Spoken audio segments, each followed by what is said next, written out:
근데 삶과 죽음 그러면 너무나 폭이 넓은 것 같고 또 이 전체 주제가 죽음학개론이라서 그냥 부처님의 생사관으로 제목을 조금 한정을 했습니다. 그리고 부처님의 생사관이라고 할 때 뭘 할까 고민을 하다가 부처님의 마지막 하루에 하신 말씀과 행위에 대해서 저 나름대로 좀 분석을 해보았습니다. 그래서 부처님께서 열반하시기 전에 마지막 하루를 보내시면서 하신 말씀과 행위가 어떤 의미를 갖고 그것이 갖는 의미들에 대해서 우리가 어떻게 생각을 하고 해석을 하고 실천을 할 것인지에 대해서 말씀을 드리겠습니다. 그렇게 이제 해석을 하되 저 나름대로 이제 불교를 해석하는 방식이 있습니다. 저는 이제 불교가 조금 이제 텍스트 중심으로 가서는 안 된다고 생각합니다. 우리가 불교를 해석할 때 경전에 의하면, 화엄경에 의하면, 법화경에 의하면 이것도 물론 중요하죠. 그러나 여러분이 알다시피 굉장히 체계적으로 쓰여진 대승경전 자체도 경전끼리 마주치는 부분이 있습니다. 특히 초기 경전은 아주 마주치는 부분이 많습니다. 그래서 유럽의 학자들은 그런 것을 근거로 해서 초기 경전이 사료로서의 어떤 그 텍스트로서의 가능성에 대해서 회의하는 학자들도 있습니다. 그렇기 때문에 저는 맥락이 중요하다고 봅니다. 그래서 제가 경전을 해석하는 방식 가운데 중요한 방식 가운데 하나는 맥락성을 회복한다는 것입니다. 그래서 맥락이 뭐냐 하면은 쉽게 말씀드리면 이겁니다. 달을 그렸다는 간단한 문장도 맥락에 따라서 의미들이 다릅니다. 교실에서 달을 그렸다는 문장을 했다면 그것은 달이라는 지구의 위성을 그림으로 그렸다는 뜻일 것입니다. 그런데 제가 산수시험을 보고 왔는데 어머니께서 너 산수 몇 점 맞았냐? 그럴 때 달 그렸다. 그러면 빵점 맞았다는 뜻이겠죠.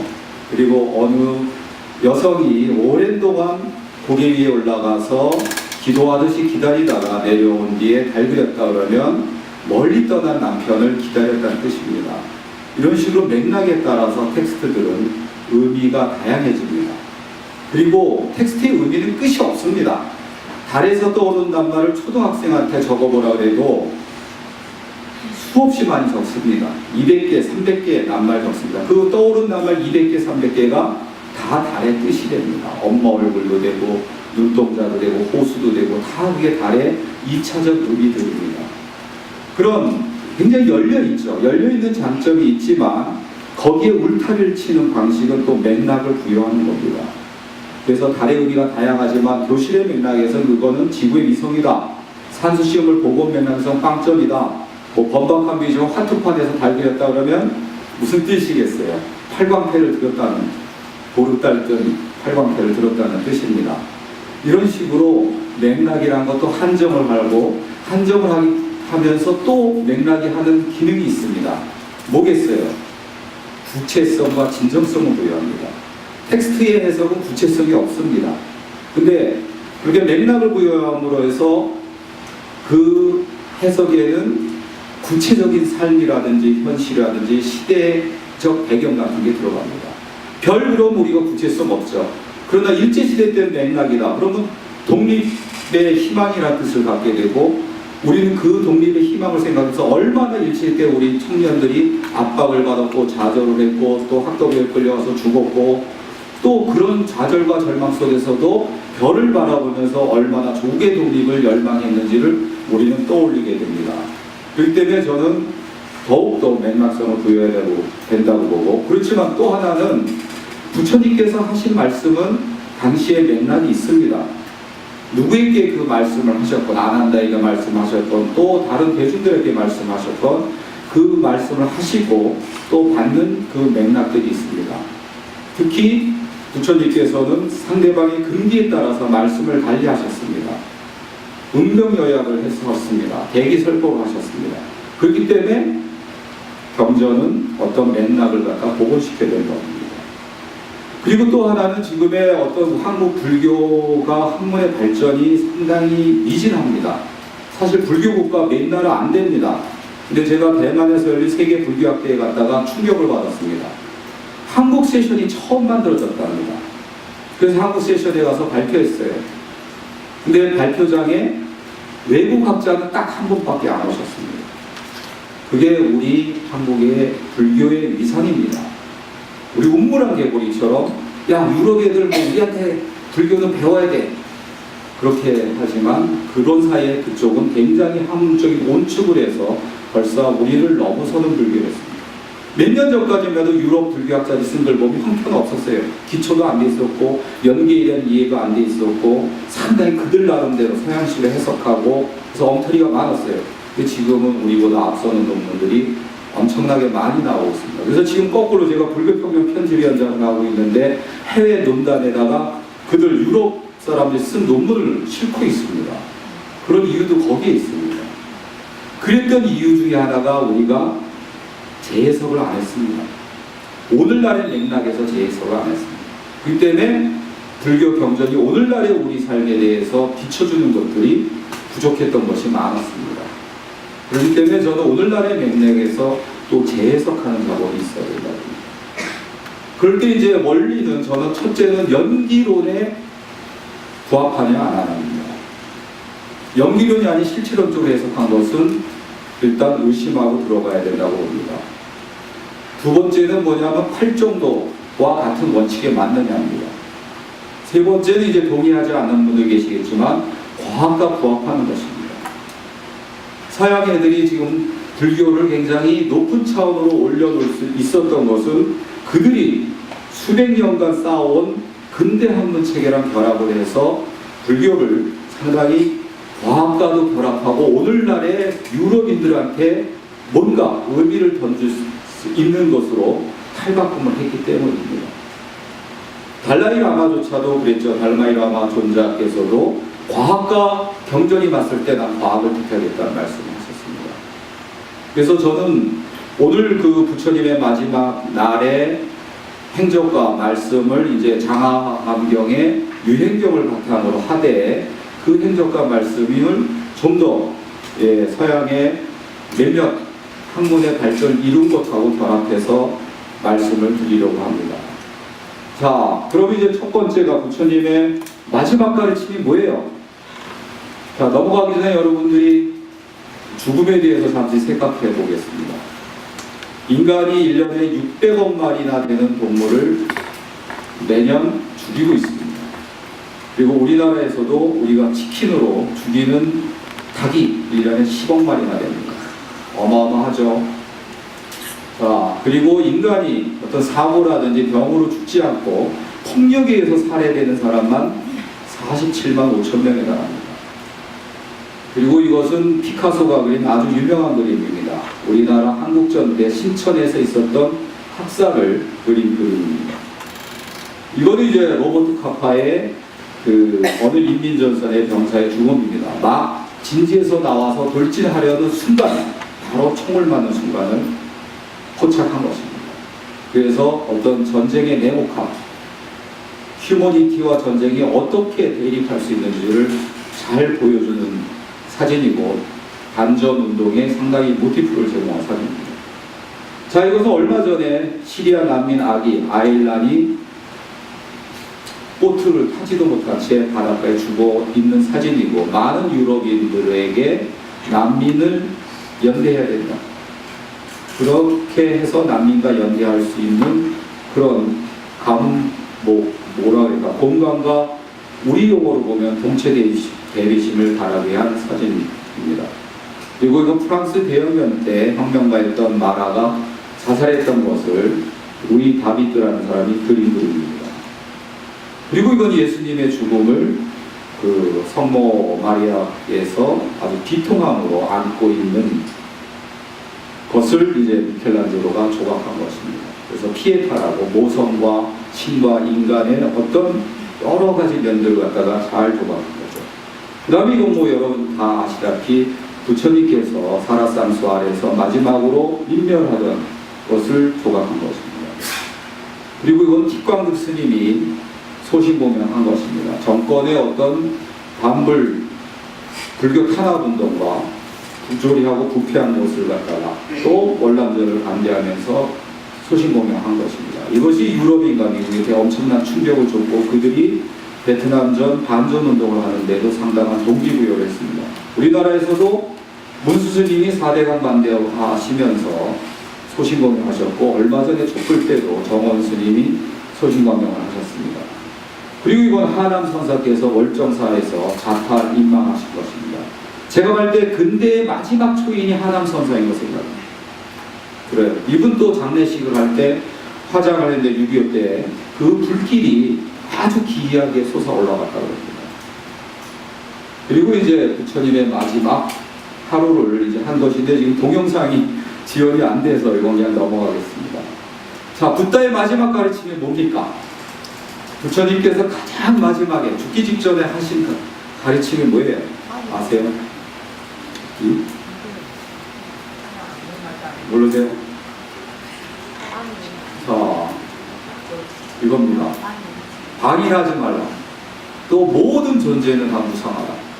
이게 마지막 가르침이죠. 그래서 이 마지막 가르침을 왜 부처님이 방해하지 말라, 모든 존재 무상하다, 불교에 얼마나 많은 심오한 논리나 교리나 이런 것이 많습니까? 근데 왜 부처님이 이것을 가장 마지막에 했을까? 그런 생각을 하면서 이제 아까 말씀드린 대로 지금의 서양의 과학하고 결합해서 얘기를 하겠습니다. 좀 더 이제 우리가 크게 나가보겠습니다. 초점을 잃는지도 모르겠습니다. 자, 모든 것이 무상하죠. 또 모든 것이 생주이멸합니다. 부처님께서 이것을 아주 통찰하셨습니다. 그리고 현대 양자 물리학이라든지 천체 물리학에서는 바로 이것이 맞다고 보고 있습니다. 자, 여러분한테, 자, 우리가 주소를 이렇게 작은 데서 큰 데로 쓸 수 있습니다. 해원정사, 연산동, 연제국, 부산광역, 대한민국, 아시아, 지구, 태양계. 이 다음은 뭘까요? 네? 내가 저 우주의 어떤 별에 있는 소녀한테 편지를 보낸다. 주소를 어떻게 쓰겠습니까? 지구에서는 이렇게, 자, 우리 은하입니다. 우리 은하에만 태양계와 같은 체계가 2,000억 개나 있습니다. 그 다음이 뭘까요? 천여자리 은하단입니다. 그 다음이 마니아케아 초은하단. 그 다음이 관측 가능한 우주입니다. 그 다음이 우주고, 그 다음이 다중우주입니다. 이 관측 가능한 우주에만, 자, 지금 말씀드렸지 태양계와 같은 것이 은하계, 우리 은하에만 밀키웨이 갤럭시라고 그러죠. 거기에만 2,000억 개가 있고, 그런 은하계가 어떻게 1,800억 개가 있습니다. 그것도 발견된 날. 그것도 관측 가능한 우주예요. 그 관측 가능한 우주의 크기가 얼마예요? 465억 광년입니다. 태양빛이 지구에 오는데 8분 조금 더 걸립니다. 근데 태양까지 고속도로가 있어서 우리 차를 타고 간다면 250년이 넘게 걸립니다. 그렇게 빠른 빛, 빛보다 빠른 건 없습니다. 똑딱 하는 사이에 30만 킬로를 갑니다. 그 빛으로 달려도 465억 광년에 달하는 것이 지금 우리가 보는 우주의 끝입니다. 근데 그 너머에 또 우주가 있습니다. 우주는 이렇게 광대합니다. 그러나 이 광대한 우주 또한 생주이멸을 합니다. 네? 자, 138억 년 전에 10의 마이너스 35승의 공간, 실제 무입니다. 마이너스 35승입니다. 거기에 10의 마이너스 43승분의 초, 찰나라는 표현도 아마 적다고 할 거예요. 맞지 않는 거예요. 실제 존재하지 않는 시간. 0.0000에서 0을 갖다가 몇 개 쓴 거예요? 43개를 쓴 거예요. 그 1초. 그 시간에 양자 요동에 의해서 빅뱅이 일어납니다. 그래서 대폭발이 일어났습니다. 그리고 이제 물질이 최초로 만들어지고 성간 물질이 모여서 별을 갖다가 구성하게 됩니다. 그 별들이 모여서 아까와 같이 커다란 은하를 만듭니다. 근데 그 별들은 또 생주이멸을 베풀려 합니다. 별들이 영원한 것 같지만 지금도 수없이 별들이 폭발하는 것들이 관측이 되죠. 여러분들 몸속에 피가 흐르고 그 피에는 철이 들어있습니다. 그 철은 어디서 왔어요? 철이란 것은 억도에 되는 온도에서 이 26개의 양성자가 결합할 때만 만들어집니다. 그럼 3억도의 온도는 어떻게 돼요? 별이 폭발할 때만 만들어집니다. 그러니까 어느 별인가 폭발해서 철이 만들어졌고, 그 철이 성간물질로 떠돌다가 지구가 만들 때 들어왔고, 그 지구에서 생명체가 만들어지고 진화하면서 인간의 오이까지 들어왔다가 우리 피 속에 들어있는 것입니다. 그리고 이제 저도 언젠가 죽겠죠. 죽으면 이제 4대로 흩어지고, 또 지구도 폭발합니다. 실제 태양도 60억 내지 80억이 폭발해요. 그리고 또 성간물질로 흩어져서 어느 곳에선가 저의 한 부분이 아주 뭐 지극히 작은 부분이겠지만 별이 될 수도 있고, 그 별 속에서 돌이 될 수도 있는 거예요. 그래서 생주이멸이라는 것은 모든 우주의 모든 것, 크기에 관계없이 모든 우주가 다 생주이멸하고 무상한 것입니다. 그래서 무상한 건 어떻게 보면 당연한 것이고, 죽는다는 것도 당연한 겁니다. 그리고 우리의 죽음에 대해서도 우리가 불교적으로 생각하면 또 다르게 생각할 수가 있습니다. 자,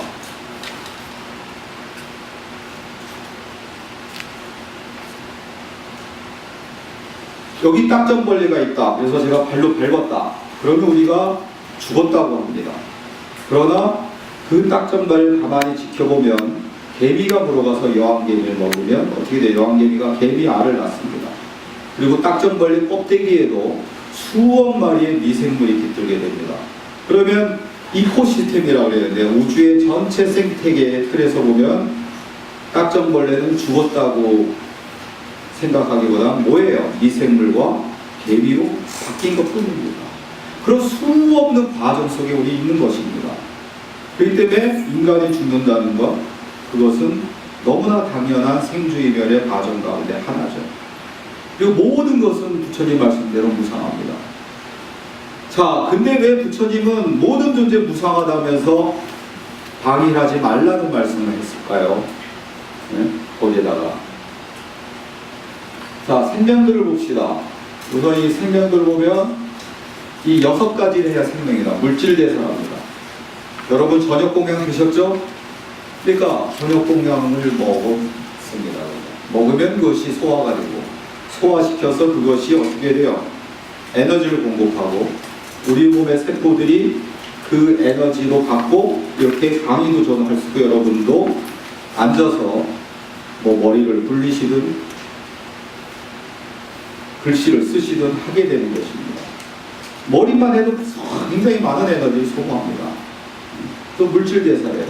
또 뭐를 해요? 자기 복제를 합니다. 그래서 모든 생명체는 자기 유전자를 복제해서 번식을 합니다. 그리고 외부와 상호작용합니다. 제 코로 지금 어떤 먼지가 들어오면 저가 재치를 합니다.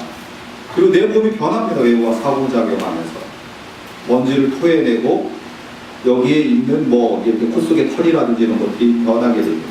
더 크게는 거기에 맞춰서 내 몸에 변하기도 하고, 심지어 진화, 한 시간 단위로 보면 진화가 일어납니다. 그리고 그 다음에 복잡성을 띤 조직체계입니다. 아주 현미경으로 보는 미생물만 보더라도 아주 정교한 조직체계에 끼게 됩니다. 그리고 마지막으로는 자율적인 자기결정을 하게 됩니다. 스스로가 살고 죽고 도망가고 이런 것들을 결정하는 겁니다. 이렇게 생명은 이 6가지 종족을 충족합니다. 그래서 끊임없이 생명체의 외부와 상호작용하면서 작은 변화에서 진화에 이르는 큰 변화까지를 계속 끊임없이 해나갑니다. 그래서 새로운 쪽이 만들어지기도 합니다.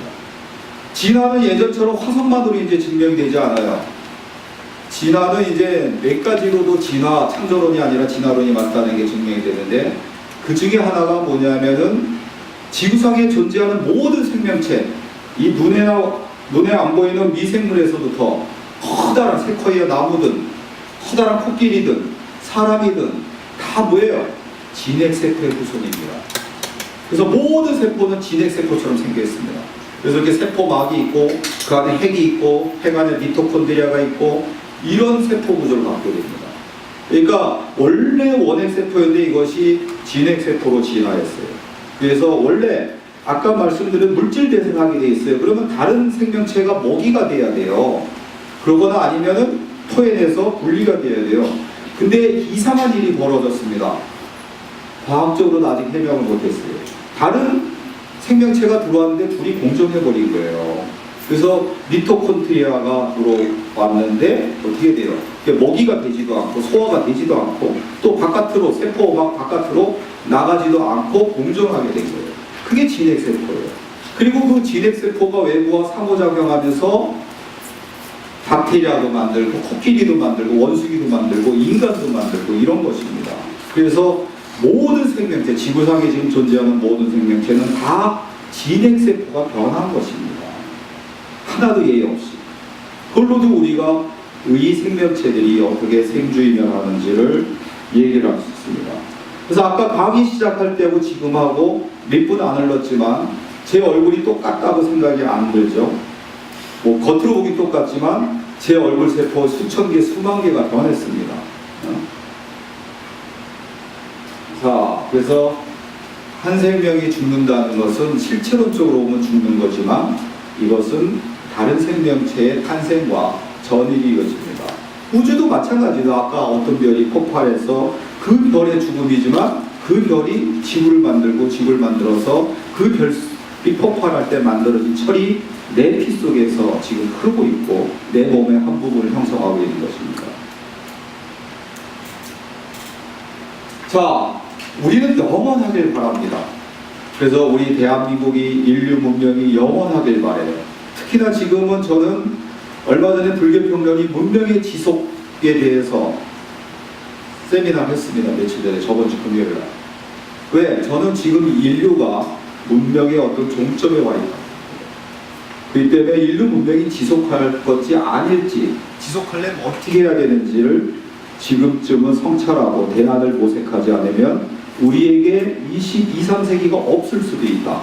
우리까지는 존재하겠죠. 그런 식으로 영원을 바라지만 우리가 앞으로도 더 나아가서 몇천 년을 더 존속할 수는 있겠죠. 그렇지만 몇천 년 더 존속한다 하더라도 언젠간 인류 문명은 망할 겁니다. 여기 하루살이가 있는데 그 하루살이가 하루밖에 못 산다고 치는데 지가 1초를 더 살길 바라면 여러분 얼마나 웃기겠어요. 야, 그 1초를 더 살라고 아둥바둥데 인류가 지금 그런 꼴입니다. 제가 볼 때. 1초 더 살라고 아둥바둥이 그래봤자. 자, 그리고 이 138년을 갖다 1년으로 환산하면 우리는 12월 31일 날 57분 정도에 살립니다. 인류 역사 600만 년 해봤자 몇 분 안 됩니다. 거기에 문명사만 년 하면 1초도 안 돼요. 그래서 우리는 실제 하루살이와 가까이 돼요. 자, 그래서 오윤 스님의 이 아득한 성자라는 시 한번 보겠습니다. 한번 읽어봅시다. 하루라는 오늘, 오늘이라는 이 하루에 뜨는 해도 다 보고 지는 해도 다 보았다고 더 이상 더 볼 것 없다고 알까고 죽는 하루살이 때 죽을 때가 지났는데도 나는 살아있지만 그 어느 날 그 하루도 산 것 같지 않고 보면 천년을 산다고 해도 성자는 아득한 하루살이 때. 그래서 메타포라는 게 있습니다. 뭐냐면 유사성이 유출하는 겁니다. 보름달, 엄마 얼굴. 엄마 얼굴이 보름달 같아. 엄마 얼굴하고 보름달은 전혀 다른 존재죠. 근데 그렇게 할 수 있는 것은 둥그렇다는 유사성이 있고 이렇게 유사성을 통해서 어떤 원래 하루살이 그러면 하루밖에 못 사니까 우리가 소인배라고 많이 하겠죠. 근데 여기서 어떻게 아득한 성자가 됐어요? 자, 하루살이는 하루에 살지만 이 우주 전체 운행을 다 봅니다. 하루살이가. 두 번째는 뭐예요? 우리가 불에 달군 돌을 입에 물고 용맹정진한다는 말을 쓰죠. 그와 같이 용맹정진하죠. 하루에 모든 걸 다해서 살아남습니다. 그리고 모든 걸 다해서 사랑합니다. 그리고 모든 걸 다해서 자기의 새끼, 자기 유전자를 남긴 새끼, 알을 낳습니다. 그리고 또 뭐예요? 그리고 하루밖에 못 사는데 우리는 80년, 90년 살아도 더 살라고 아둥바둥 하는데 하루밖에 못 사는데도 아무런 미련 없이 죽습니다. 이것이야말로 성자입니다. 그래서 이 시를 지은 오연 스님은 지금 신흥사의 회주십니다. 그래서 나를 많은 사람들이 뭐 성자까지 안 돼도 큰 스님이라고 모시지만 실제 성자는 저 보잘것없는 하루살이다. 이런 것이 바로 이 하루살이와 같은 삶을 살아야 된다. 아까 말씀드린 138억년에서 긴 시간에서든 아니면 짧은 시간에서든 끊임없이 생주이멸을 하고 반복을 합니다. 그러면 여기에서 이 존재들이 의미를 남기려면 뭘 해야 되겠어요? 한마디로 차이를 만들어야 됩니다. 어제 24시간하고 오늘 24시간이 똑같다면 나는 하루 동안 아무 의미 없는 삶을 살았고, 매일매일 똑같은 삶이었는데 어느 날 아들 녀석이 갑자기 다가와서 한 번도 안 했던 엄마 사랑해요, 아빠 사랑해요 말했다. 그날은 감동받고 한 번도 선물도 안 하고 경상도 남자답게 사랑한단 말했던 남편이 장미꽃다발까지 사와서 사랑한단 말했다. 감동이 되죠. 이게 차이입니다. 그래서 정신적인 것도 있고 또 물질적인 것도 있겠죠. 물질적인 것. 자기가 갑자기 어느 날 로또가 당첨된 날이고 또 굉장히 내가 꿈에 그리던 어떤 사람을 난 존경했던 그 사람 우연히 거리에서 만나서 같이 커피를 마시고 완전히 헤어졌던 첫사랑 연인을 만난다. 이런 것들이 바로 차이입니다. 그 차이들을 우주는 끊임없이 반복순환하면서도 마음대로 이루어집니다. 그래서 저는 이렇게 모든 것이 끊임없이 생주이멸하는데 그러면 우리가 살아남아야 되는 이유가 뭐냐? 그것은 바로 차이를 만듭니다. 그 차이 중에서도 가장 아름다운 차이는 바로 타자의 고통에 공감하는, 즉 불교용어로는 동체 내리심을 말합니다. 자, 그래서 저는 여러분하고 저하고 만난 것도 여러분의 옆에 어떤 분이 계신 것도 이건 기적이라고 봅니다.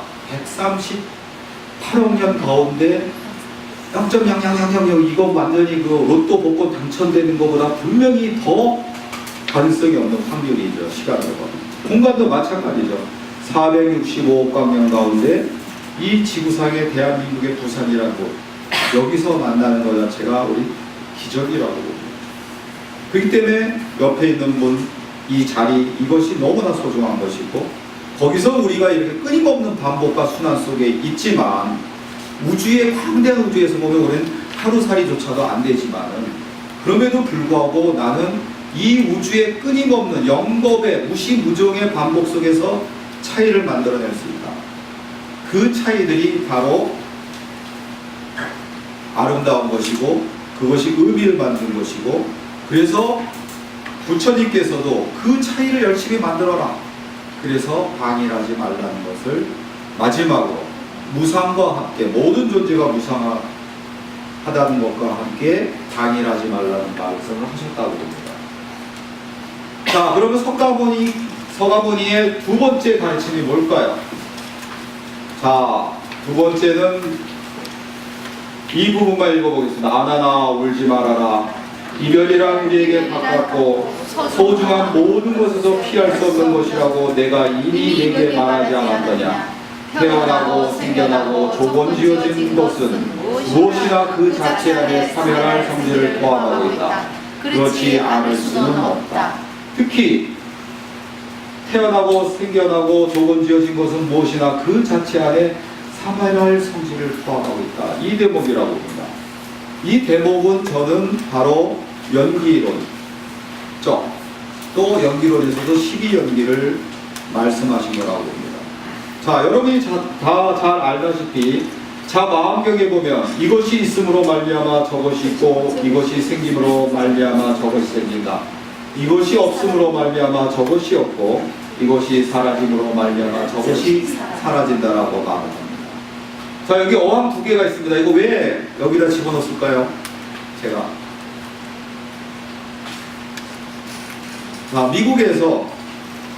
미국은 좋죠. 교수들 참 좋습니다. 왜? 전 세계에서 자기 제자들이 옵니다. 유학생들이 와서 그 수백 명의 유학생들 대상으로 실험을 했어요.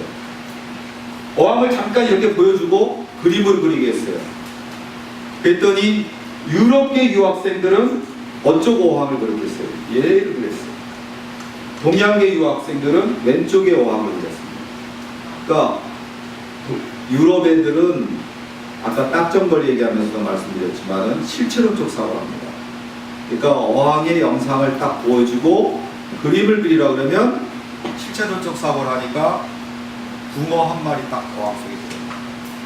근데 아시아계 유학생들은 불교도가 아니래도 관계론적 사유예요.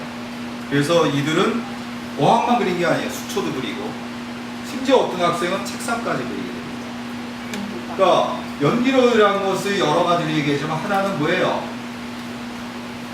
관계론적 사유가 하는 거죠. 그러니까 저는 인간이 이제 서양에서 비잉으로 보죠. 그래서 인간이 어떤 이 세계를 갖다 인식하고 비판하고 파악하고 의미를 구성하고 그 의미에 따라 실천하고 성찰하고 뭐 이런 존재로 봅니다. 그러나 저는 인간은 인터비커밍이다. 인간뿐만 아니라 모든 생명이 저는 인터비커밍이라고 봅니다. 제가 말하는 이 순간에도 제 입에서는 입냄새도 나겠지만 이산화탄소가 뿜어져 나옵니다.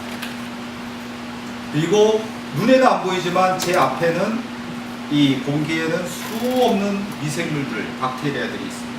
그 박테리아를 둘로 나누면 하나는 염기성 박테리아고 하나는 호기성 박테리아가 돼요.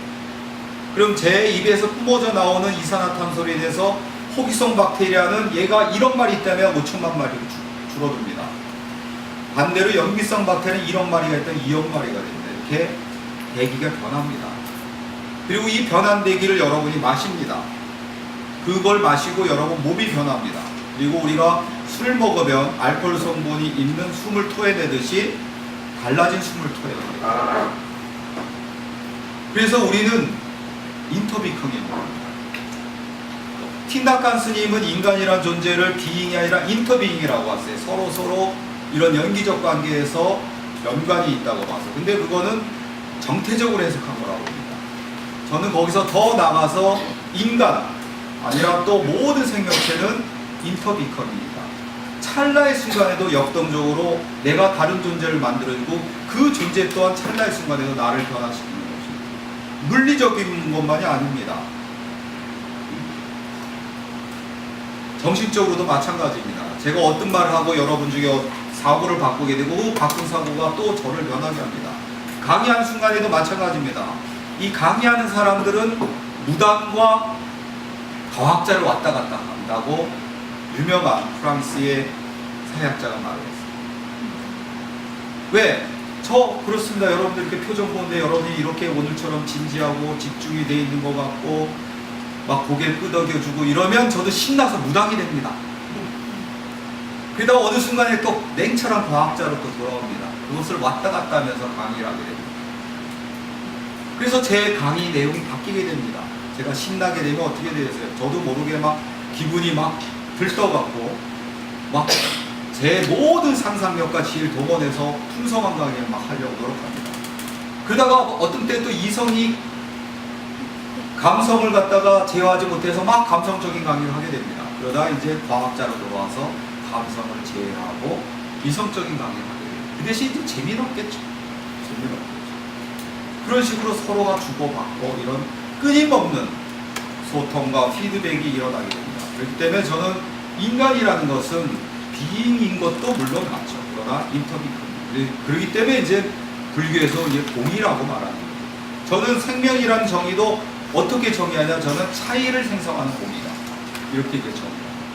그래서 이렇게 봤을 때 연기라는 건 상호 의존성과 상호 생성성이라는 뜻으로 해석됩니다. 근데 국제학술대 가면 외국 학자들, 특히 유럽 학자들은 연기를 이거로 봐요. 그래서 인터커넥션 뭐 이런 식으로 많이 얘기를 합니다. 그러나 그거는 연기의 10분의 1도 못 보는 거죠. 자, 연기론 또 뭐냐? 제가 연기론을 서양 애들한테 설명하기 위해서 3문장으로 된 소설을 썼습니다. 네? 아마 세상에서 가장 짧은 소설일 거예요. 자, 첫 문장은 강남의 주부가 AS 직원에게 욕설을 하자 그 직원이 회사로 들어가 후배에게 화풀이를 하였답니다. 두 번째 문장은 그 다음날 아침에 LA에서 한 남자가 운전을 하다가 마주오는 차와 부딪혀 죽었다. 세 번째 문장 뭡니까? 그 남자는 AS 직원의 후배 부인의 형부였다. 그럼 얘기들이 채워지죠? 네? 한 AS 직원이 강남의 어떤 아파트에 가서 에어컨을 갖다가 수리를 하는데 아주머니가 막 짜증낸 거죠. 늦게 수리한다 뭐 어쩐다. 그래서 자기 회사로 들어와서 애꿎은 후배한테 화풀이한 거죠. 그 후배는 집에 들어가서 자기 아내한테 화풀이했고, 아내는 그래서 이제 남편하고 부부싸움을 하고, 그러다가 LA에 있는 언니한테 전화 온 거죠. 근데 이제 언니가 모처럼 전화했는데 언니한테 퉁명스럽게 얘기하고 막 심한 말까지 하게 되죠. 언니 기분 나빠서 또 방금 들어온 남편하고 싸움이 붙었고, 남편하고 싸우다가 우리가 부부싸움 하면 칼로 볼배기가 되려면 어떻게 해야 돼요? 상처받는 말이나 각자 집안, 처가나 시가 공격하면 안 되죠. 그런 말을 했던 거죠. 그러니까 남편은 그 다음날 운전하다가 자기 아내가 어제 했던 말을 자꾸 상처받았던 말을 되새기다가 마주오는 차를 못 봐서 사고가 나서 죽은 거죠. 그래서 이 연기라는 것도 뭐야? 서로 의존하는 조건들이다.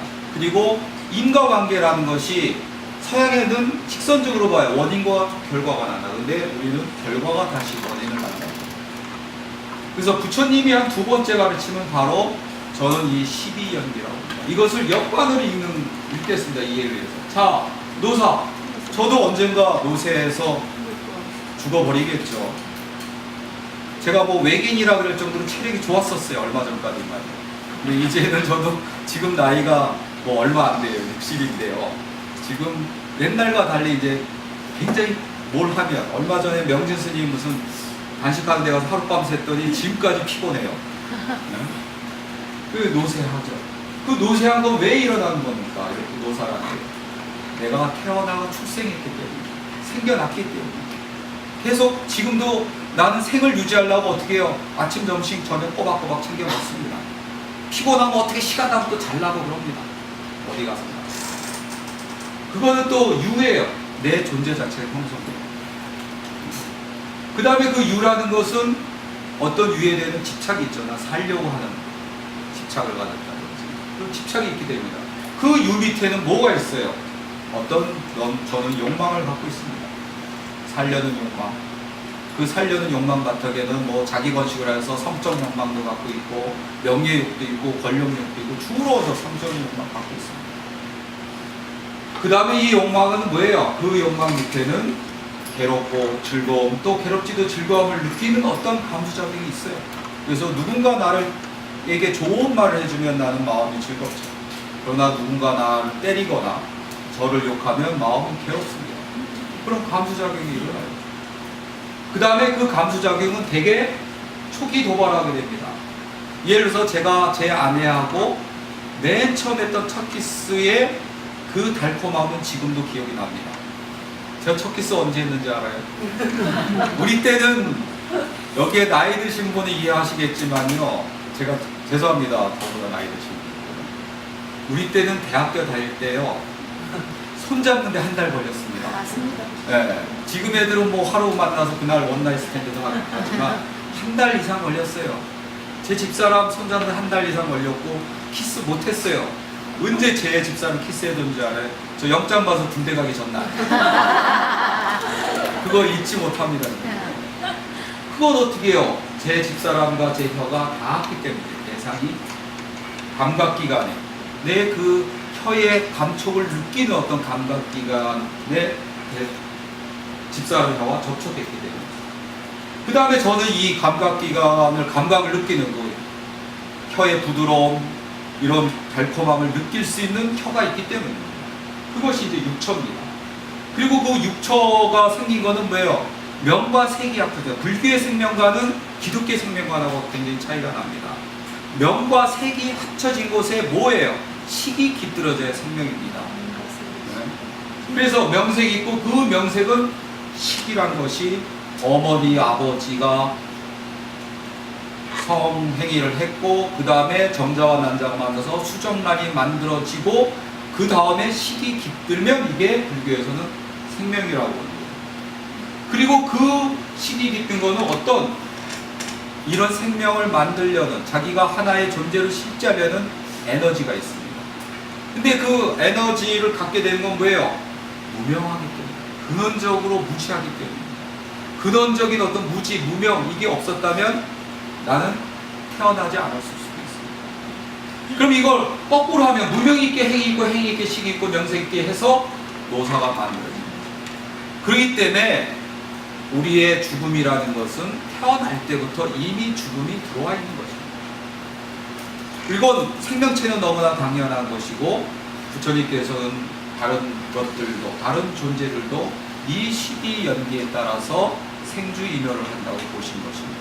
그래서 이제 두 번째 가르침으로 이 조건 지어진 것, 그리고 이 조건 지어진 것에 이미 사멸함이 들어와 있다, 태어났습니다. 그런 말씀을 두 번째 가르침으로 하신 것입니다. 그 다음에 셋째 가르침이 바로 여러분이 잘 아시는 자등명 법분명이에요. 근데 제가 이와 비슷한 강의할 때 부처님의 마지막 가르침이 뭐냐? 그러면 사람들이 다 이거라고 해요. 이 사람은 많이 있어요. 근데 이건 마지막에서 세 번째 가르침입니다. 자, 자등명 법분명. 자, 이건 여러분이 너무나 잘 아는 문구죠. 아나나 너 스스로를 너의 섬으로 삼고 또 그 누구도 아닌 너 자신을 너의 의지처로 삼아서 살아라. 법을 너의 섬으로 삼고 법을 너의 의지처로 삼아라. 그 밖에 어느 것도 너의 의지처가 아니다.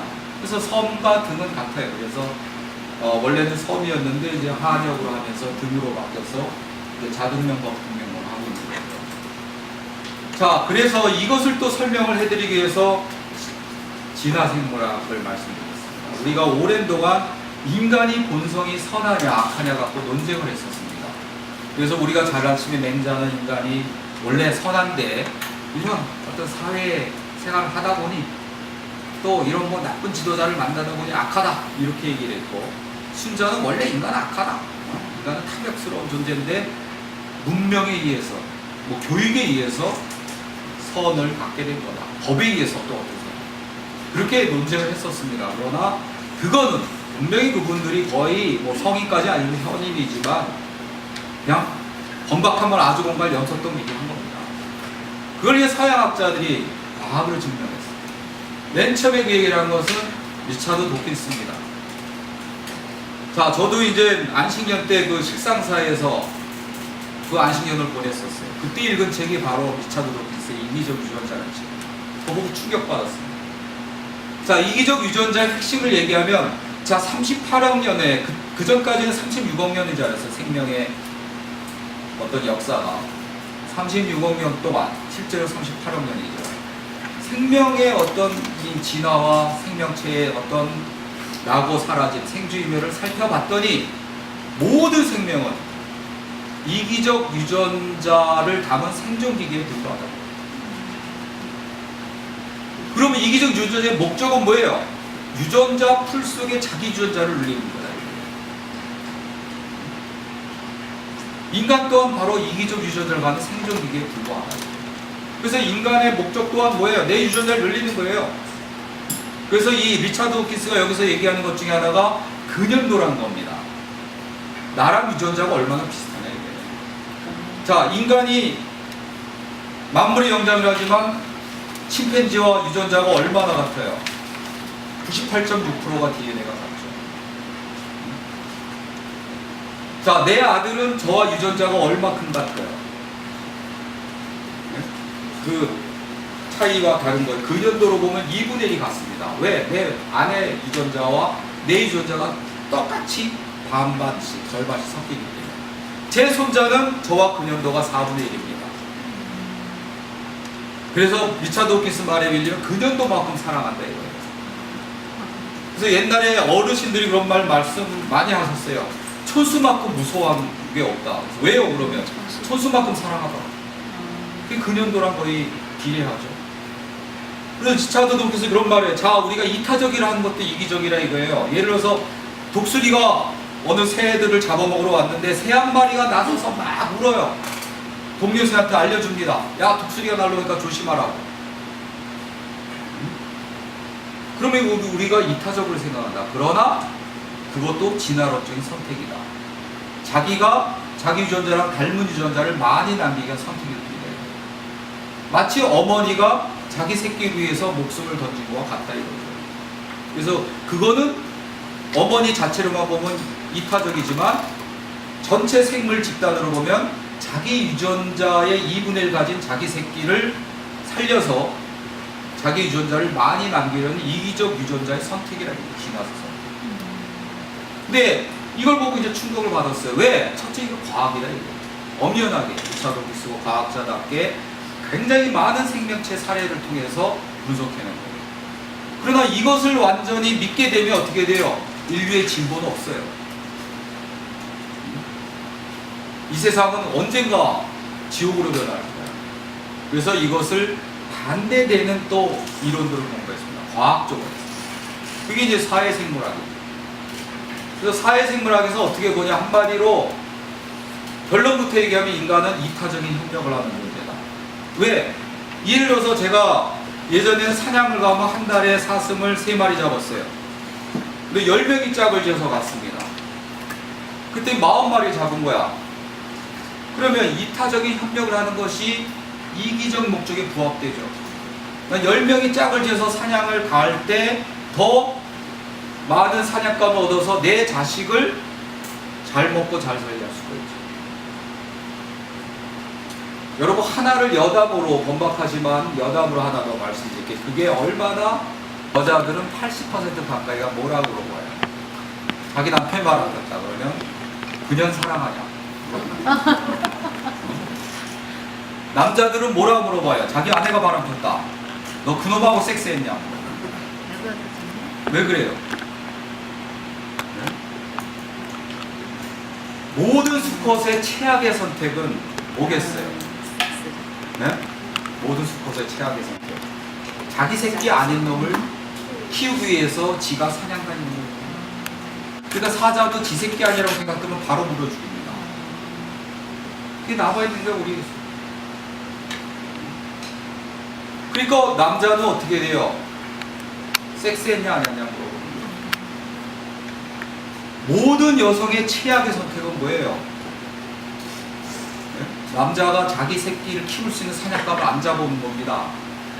이 남자가 더 사랑하는 여자가 있으면 그 집에 사냥감을 갖다 줍니다. 그 때문에 여자들은 21세기인 오늘날도 남편이 바람 피면 사랑하냐 안 하냐 물어봐요. 그리고 뭐 거리 여자, 뭐 문사롱이 아가씨, 노래방에 도우미랑 잤다 그러면 용서하는 사람들도 많아요. 근데 남자는 안 그러죠. 그놈하고 잤어? 그럼 끝이야. 이혼해, 뭐 이혼.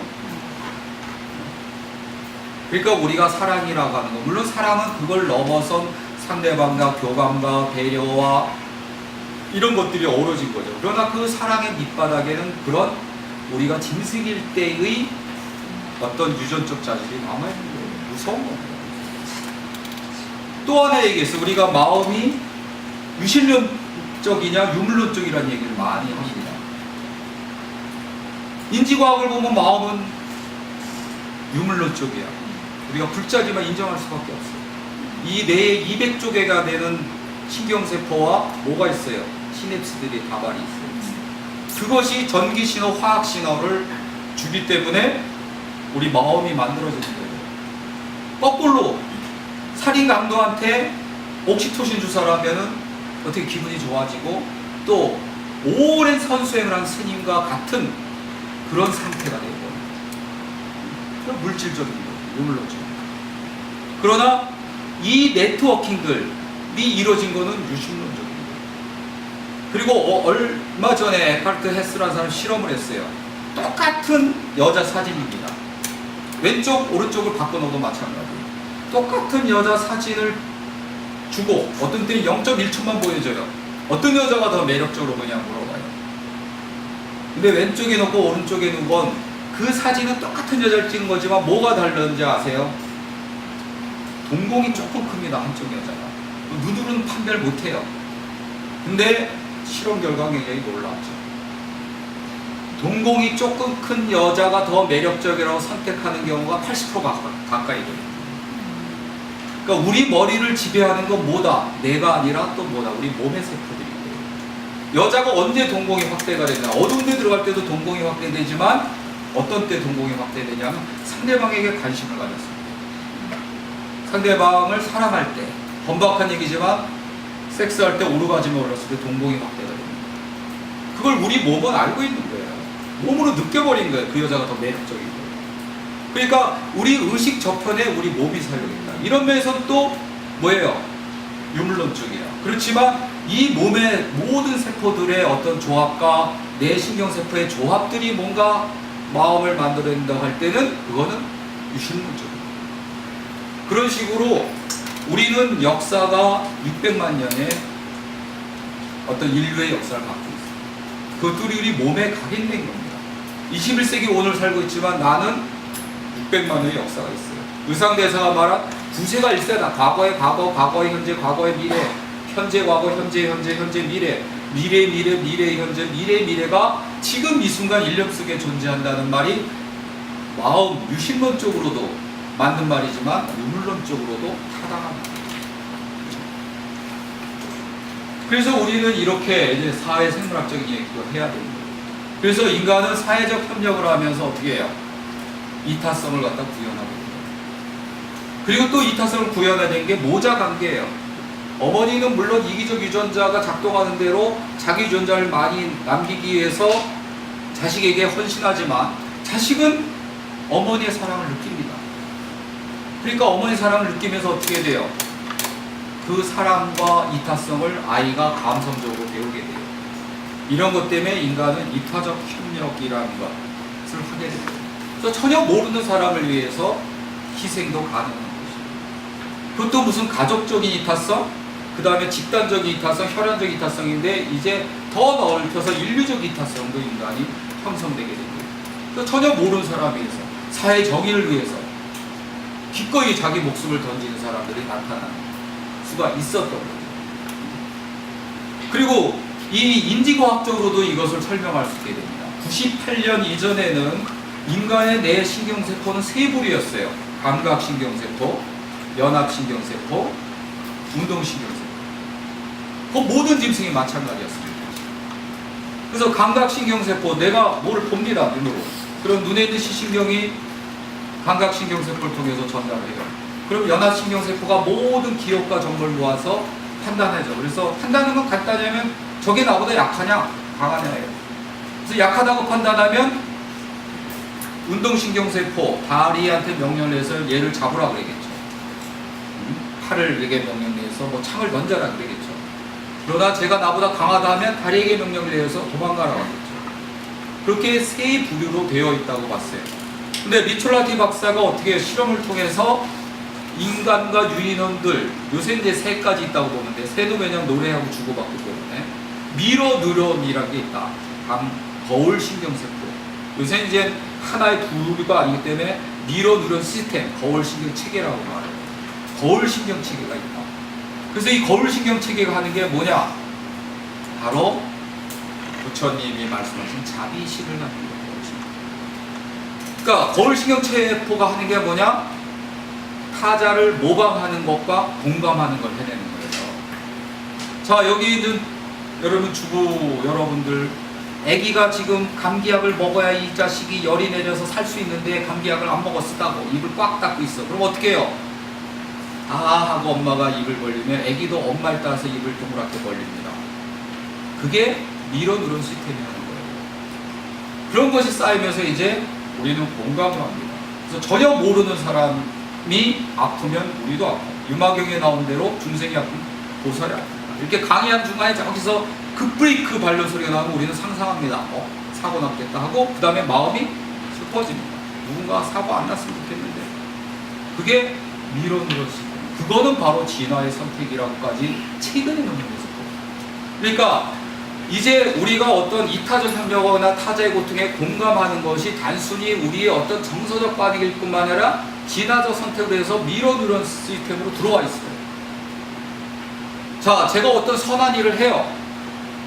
그거 굉장히 희생이 있다가 막 밤을 새서 뭘 해야 되고, 그것 때문에 공부도 못하고, 그것 때문에 많은 손해를 봐. 무슨 프로젝트도 못 내서 돈도 막 날리고.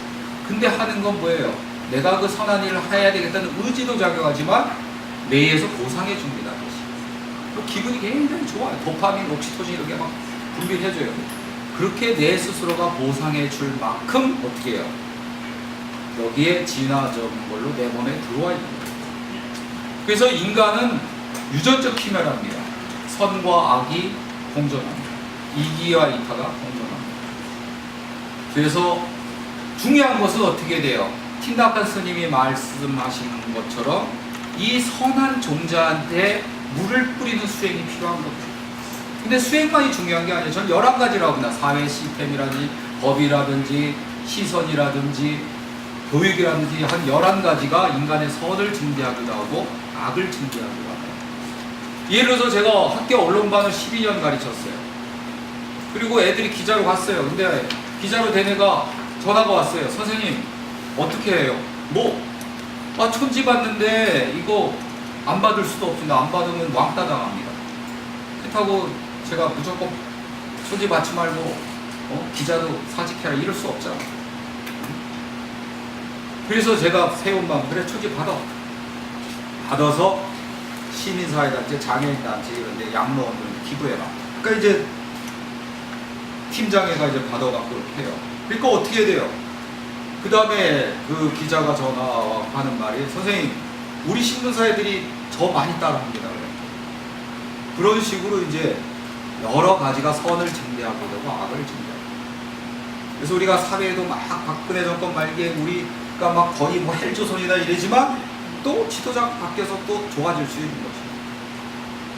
그런 것들이 11가지가 작용하기 때문에 우리가 궁극적으로 어떻게 뭐 인간이 선하니까 무조건 낙관적으로 가져서도 안 되고, 인간이 악하니까 비관적으로 가져도 안 된다고 보고, 어쨌든 이런 인간의 어떤 선한 본성, 이타적 협력을 해온 것, 이렇게 우리의 몸의 세포도 있고 내 신경세포에도 있는 것, 이것이 저는 어떤 불성의 씨앗이라고 봅니다. 불성의 씨앗.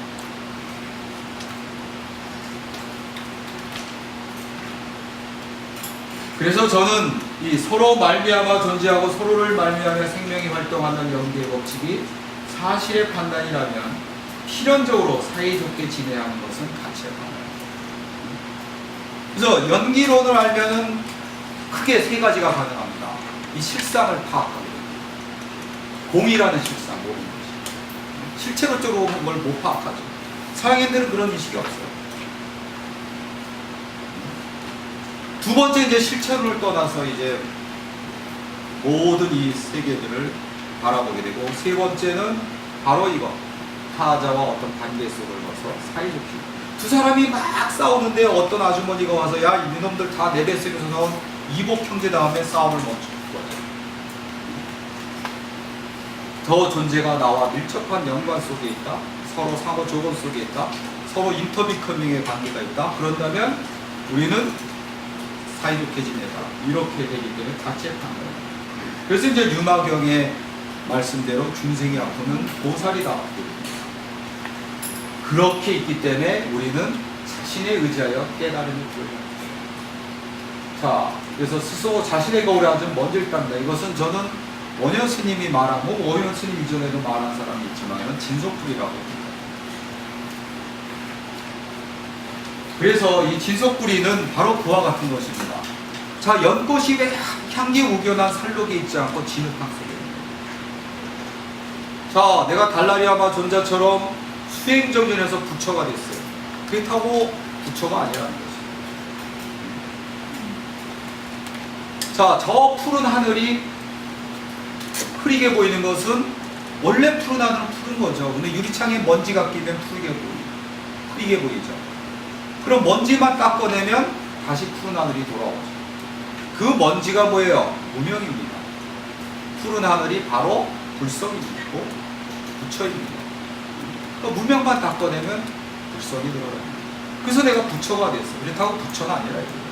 중생이 아직 고통 속에 있다면 그 고통 속에 있는 중생을 구제할 때, 무명에 뒤집혀 있는, 그래서 혼란과 어림 속에 있고 탐욕에 물든 그 중생을 깨달음의 세계로 이끌 때 바로 뭐예요? 내가 비로소 부처가 됩니다. 그건 역동적인 불성관입니다. 그래서 법등명 자등명이에요. 너의 그런 마음에 의지해라. 다른 것에 의지하고. 자, 그 다음에 이제 부처님의 말씀이 아니라 부처님이 마지막 하루 동안 행한 것들이 갖는 의미입니다. 부처님은 아주 작고 궁핍한 말라족의 마을, 부시나가라성의 흑벽집 마을에서 그 사라상수 아래서 열반하십니다. 그것은 부처님께서 작고 가난한 사람과 함께 하시겠다는 거죠. 물론 예수님도 말구에서 따라 태어났기 때문에 이제 기독교를 진보적으로 해석하는 부분은 가난한 사람과 함께 하겠다고 봅니다. 그러나 태어난 건 자기 의지가 아닙니다. 그러나 부처님은 당신의 의지로 이질이 걸려갖고 굉장히 괴로운 몸을 이끌고 여기까지 일부러 가셨습니다. 당신의 의지로. 그건 작고 가난한 사람과 내가 함께 하시겠다. 자, 그 다음에 춘다라는 대장장이가 바친 버섯 공양을 먹고 부처님께서 이질에 걸려서 죽음에 이르셨습니다. 근데 어떻게 해요? 부처님께서는 춘다를 불러서 당신이 때문에 나 죽었다고 해서 죽는다고 생각하지 마. 네가 준 그 버섯 공양은 최고의 어떤 음식보다도 공덕과 가보가 큽니다. 그래서 부처님께서는 한량없는 자비심을 보여줬습니다. 그리고 부처님께서는 그 마지막 죽어가는 과정에서도 수바다에게 설법을 하고 그를 마지막 제자로 받아들였습니다. 이 뜻은 뭐예요? 끊임없이 전법 교화하는 게 부처입니다. 죽는 그 순간까지. 아까 말씀으로 들어가면 차이를 만드는 것이 의미 있는 삶인데 바로 부처가 할 일, 불자가 할 일은 뭐냐? 전법 교화로 차이를 만들어라. 이 말이죠. 자, 그 다음에 제자들에게 상고와 수행 방법에 대해서 의심 있으면 질문하라고 3번을 모셨습니다. 그런데 질문이 없었습니다. 왜? 다 가르쳐. 한편에서 완벽하게 가르쳐. 근데 죽는 순간까지도 왜 이러셨어요? 끊임없이 질문하고. 그래서 파사현정을 해라. 그래서 이것이 나중에 살불살조까지 확대된 거라고 봐요. 깨달음 자체가 바로 집착이다. 그것도 깨라. 부처도 죽이고 조사도 죽여라. 이런 가르침도 벌써 마지막 하루에 있었던 거라고 봅니다. 그 다음에 붓다께서는 자신이 떠나는 기념할 성질을 참배하면서 자신을 생각하고 계속 수행하기를 강구합니다. 이건 뭐냐? 기억과 의미를 전승해야 됩니다. 자, 에드워드 윌슨이라고 리차드 돈키스와 쌍벽을 이루는 사회생물학자가 그런 질문을 했어요. 자, 인류 역사가 문명사는 10,000년밖에 안 된다. 근데 어떻게 인류가 10,000년 만에 로켓과 생체 복제를 하고 스마트폰을 만들고 왜 했느냐 이거예요. 그 질문에 대해서 스스로 답합니다. 뇌의 가소성이다. 그것도 물론 작용이 있어요. 뇌의 가소성이라는 게 뭐냐면 뇌라는 것은 이렇게 공부하면은 이렇게 사선으로 공부가 나아지지 않죠. 그럼 누가 공부하는 게 신나서 책 한 번 읽으면 막 이해가 되고 막 그래요. 근데 공부라는 게 어떻게 돼요? 계단형으로 됩니다. 아무리 공부해도 안 늘어나요. 1년 동안 영어회관 다녔는데 히어링도 안 되고 스피킹도 안 되고 그러죠? 근데요, 예를 들어서 12월 31일 날 영어회화 학원을 아침에 가려고 하는데 친구가 전화와. 야, 송년회 하자. 오늘 어디 좋은 데 잡아놓고 그러니까 너 꼭 와라. 물론 갈까 말까 망설이죠. 우정의 가치를 우선시하느냐 공부해가지고. 그러다가 그냥 글로 갔어. 그럼 자기 영어회화 1년 다닌 게 날라갑니다. 근데 그날 갔어. 그래서 그날 딱 듣는 순간 히어링이 되는 거예요. 그거 왜 그래요? 인간의 뇌는 200쪽에나 되는 이 시냅스들이 퍼지면서 기억을 하고 사고를 하는 거예요. 근데 문제는 이 뇌의 공간이 어떻게 돼요? 한정돼 있어요. 이 뇌 신경세포가 내 머리를 뚫고 나올 수는 없어요. 그러니까 얘네들이 어떻게 해요? 계속 사고하면 사고할수록 이 뇌 신경세포가 늘어납니다. 근데 물리적 공간이 한정돼 있으니까 얘네들이 어느 순간을 넘어, 그게 임계점이에요. 그걸 넘으면 네트워킹을 다시 해버립니다. 그 순간 바로 한 단계 점핑하는 거예요. 그게 아주 극적으로 가면 도가 통하는 게 어느 순간에. 어떤 축구선수 하나가 왼발만 오면 어떻게 해요? 헛발질을 해. 그러니까 왼발 쪽에 공 가면 골키퍼도 안 막어. 그래서 이 선수가 어떻게 1년 동안 축구선수도 은퇴해갖고 어떻게 해요? 은퇴하듯이 거의 안 하면서 왼발 슛만 연습해요. 또 어느 순간에 왼발의 달인이 됐어요. 그게 뭐예요? 물리적인 것도 마찬가지예요. 정신적인 것도 마찬가지예요. 어느 순간에 네트워킹을 해요. 그래서 인간이 어떻게 돼요? 상당히 한 단계 도약을 합니다. 그런 것들이 이렇게 만들었다고 보는 거죠. 인지의 혁명이 일어났고, 인지의 혁명 이후에 그런 점핑들이 막 일어난 거죠. 그것도 맞아요. 그러나 저는 그거가 아니라, 그것도 물론 되지만 중요한 것은 뭐다? 저는 기업과 의미의 전승이라고 봅니다. 기업과 의미의 전승. 그러니까 인간의 어떤 생명의 물리적인 진화는 몇 천만 년이나 몇 억 년에 걸쳐서 일어납니다. 자, 여기 망둥어가 있어요. 하와이 앞에. 근데 하와이 조리가 세졌어. 갑자기 화산이 폭발하고 그러면서. 그러니까 망둥어들이 어떻게 돼요? 그 센 조리에 맞서서 바위에 뜬 이끼를 뜯어먹어야 되는데 안 돼. 그러다가 어떻게 돼? 진화가 일어나죠. 그래서 우리가 이제 진화에서 중요한 것은 후성 유전은 안 된다는 거예요. 그러니까 어떤 망둥어는 바위에 붙어있는 기술을, 테크닉을 배웠어. 그렇지만 그것이 유전이 안 돼요. 우리가 아무리 미세먼지, 스모그가 많은 부산 한가운데 살다고 해서 내 몸이 오염물질에 강한 세포로 바뀌었다고 해서 내 자식이 그걸로 진화가 아니라. 근데 이제 진화는 돌연변이에 의해서 일어나는 거죠. 어떤 망둥이 하나가 뭐예요? 앞지느러미가 빨판으로 바뀌었어요. 그럼 얘는 빨판을 붙여서 어떻게 해요? 바위에 붙어갖고 센 조류에 맞서서 이끼를 먹게. 그러니까 빨판 망둥어가 우세종이 됩니다. 그리고 다른 망둥어들은 열세종이 돼요. 그래서 빨판 망둥이가 만들어진 거예요. 자, 그리고 다 빨판 망둥어 되면서 하와이 앞바다가. 그러니까 이제 하와이의 그 화산 폭발된 절벽으로 올라가서 이끼를 뜯어먹는 그게 더 유리해요. 점프팀에서 하다가 어떤 망둥이는 빨판이 2개가 만들어져요. 그래서 얘네들은 어떻게 이렇게 암벽 등반가 하듯이 이렇게 오른쪽 발판, 왼쪽 발판을 이용해서 100m 수직 절벽까지 올라가서 이끼를 뜯어먹어요. 그런 식으로 진화가 일어나자면 얘네들은 그것이 몇 천만 년에서 몇 억 년에 걸쳐요. 근데 인간은 어떻게 돼요? 육체적인 거는 그 동물하고 마찬가지예요. 그러나 정신적인 것은 바로 진화가 일어나요. 바로. 지금 여기서 말하는 순간 여러분도 저한테 새로운 걸 배웠다면 오늘 정신적인 진화가 일어나요. 그리고 그건 바로 전승이 돼요. 그래서 인류는 만년 만에 스마트폰을 만들고 생명을 복제하고 거의 시대 경제까지 올라가요. 그렇기 때문에 의미라는 것이 가장 중요한 것이죠. 리차드 도킨스의 이기적 유전자 이론이 가장 안 맞는 부분이 어디겠어요? 성직자, 수행자를 보는 물개, 사자, 수컷이 가장 힘센 놈이 암컷 다 소유하죠.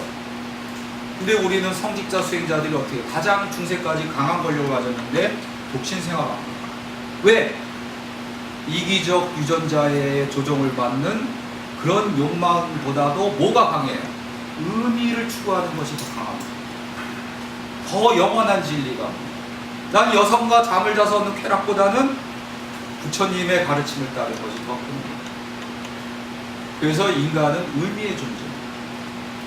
그래서 10분 쉬었다가 또 얘기를 하겠습니다. 으로 구분하죠. 그래서 구석기, 신석기, 청동기, 철기 이렇게 구분하죠. 근데 도구가 인간만이 사용하는 게 아니에요. 원숭이도 뭐 당연히 도구 사용하고, 독수리도 도구 사용하고, 또 악어도 사용하고, 해달도 다 도구 사용해요. 그리고 지금 말씀드린 대로 인간이 이렇게 만년 만에 스마트폰 만들고 생명을 복제하는 것까지 올라가게 된 건 의미와 기억을 만들고 그것을 전승했기 때문이에요. 그래서 저는 의미라는 것이 굉장히 중요하다고 봅니다. 그리고 이 의미를 만드는 동의는 뭐냐? 메타포입니다. 메타포. 그래서 저는 의미별로 인류사를 다시 써야 된다고 지금 그 작업을 하고 있습니다. 그래서 예를 들어서 인류가 침팬지에서 분리된 게 600만 년입니다. 그래서 사헬란트로푸스 차벤시스부터 오스트랄로피테쿠스고, 이때는 인간과 자연의 상호작용이라는 것이 가장 중요한 거예요. 왜? 나무 위에서 살았습니다. 우리 인류학에서 뭐 정설은 무너졌는데도 지금 우리나라 인류학을 지키고 있지만 우리 조상들이 이미 나무 위에서 살 때부터 직립을 했습니다. 뭐 사바나 기후에 내려와서 직립한 게 아니라. 그래서 여기서 중요한 게 신체 균형입니다. 나무 위에서 신체 균형 못 잡으면 떨어져요. 우리가 발굴하는 인골들이 있죠. 이런 것들이 대부분이 나무 위에서 떨어져서 죽은 유골들이에요. 그래서 이걸 보면 여기 엉덩이뼈가 상해 있거나 부서져 있는 게 굉장히 많이 있습니다. 그러니까 이때 가장 중요한 건 신체 균형이라는 걸 잡는 거예요. 그러니까 밸런스라는 걸로 이렇게 제가 한 예를 드는 겁니다. 그리고 2단계는 이제 도구 사용입니다. 그래서 도구도 얼마 전에 330만 년, 우리가 250만 년이라 340만 년까지 소급이 됐어요. 근데 이거보다 더 연대가 앞설 수도 있습니다. 왜? 짐승도 도구 사용하고, 이 330만 년에 이게 2년 전에 발굴된 건데 도구가 몇천 개 이상이 돼요. 벌써 그때 정교한 도구를 여러 종류를 만들었다는 건 그 전부터 도구를 사용한 거예요. 그러니까 이때는 중요한 게 도구를 매개한 인간과 자연의 상호작용이에요. 이때 중요한 거는 수렵물과 채취물의 균형입니다. 너무 욕심을 해서 많이 수렵물을 가져오면 어떻게 돼요? 나보다 센 동물을 만나서 죽을 확률이 큽니다. 너무 또 동물이 무서워서 적게 갖고 오면 어떻게 돼요? 내 새끼가 굶주리게 돼요. 그러니까 이 균형을 잘 잡는 거죠. 그 다음에 3단계는 언어 소통입니다. 인류가 600만 년 역사지만 인류는 40만 년 전까지만 하더라도 뭐예요? 정확히 말해서 560만 년 전까지는 쥐나 원숭이처럼 소통했습니다. 그런 거예요, 우리가. 근데 40만 년 전에 715개의 그 발음기관을 관장하는 DNA에 변이가 일어납니다. 폭스피트 유전자에. 그래서 지금도 우리 폭스피트 유전자가 715개가 있는데 쥐하고는 몇 개가 다른지 알아요? 기분 나쁘겠지만 3개밖에 안 달라요. 그 쥐가 이제 원숭이로 진화가 일어나고 원숭이하고는 우리가 2개밖에 안 달라요. 그 2개의 변화가 이때 돌연변이가 일어나서 인류는 입술이라든지 혀와 같은 발음기관을 정교하게 움직이기 시작하면서 언어적 소통을 하기 시작했어요. 이때 이제 문명이 비약적으로 발전하고 호모 네안데르탈렌시스부터 호모 사피엔스까지고 이때는 이제 구상적 은유화를 시작합니다. 그래서 이때 중요한 거는 뭐예요? 예술 작품의 균형입니다. 이때 예술 작품을 만들어요. 그래서 이때 비너스가 만들어지기 시작합니다. 그래서 비너스를 어떻게 해요? 그 당시는 풍요라는 거, 다산이라는 것이 중요한 가치이기 때문에 지금보다 상당히 뚱뚱한 가슴 등이 크고 엉덩이도 큰 사람이 미인이었지만 뭐예요? 중요한 건 좌우 균형을 이루거든요. 이렇게 어떤 작품, 어떤 자유의 균형 이런 게 중요하거든요.